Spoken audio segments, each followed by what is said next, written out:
Да. Знаете, че аз съм човека, който стои зад издателството, Хриси също. Имаме и още няколко момичета, които работят за нас. Мирослава Анчева се казва дизайнера ни, графичите на кориците.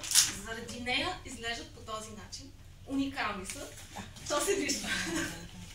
Шрифтове ни намери, сложи. Просто много се постара момичето, както и за книгата "Птичката на прозореца". Знаете, ползвахме картина на български автор Иван Апостолов. Той трябваше да дойде, но явно не успял. Картината не беше с много добро качество и затова с нея измислихме, че ще сложим в тази рамка, което я направи още по-уникална, защото почти няма такива книги. Аз не съм такова, не знам, може и да има. Но нашата книга става просто... Не, че става много красива и самата картина е много красива, много жизнена. Носи пробуждането, носи пролетта, носи живота. Разказът, който аз съм публикувала, е част от нещо, което още не е довършено, просто е идея, която ще развивам във времето.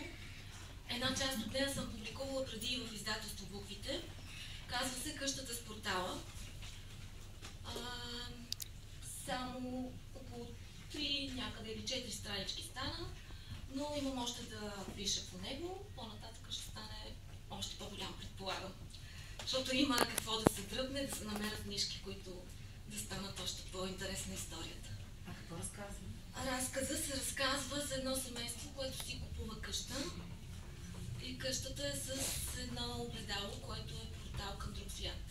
Но нека всеки да си прочете и да може да го осмисли по неговия начин, защото едно е аз да го кажа, друго е всеки да го види в неговата глава и да го осмисли по неговия начин.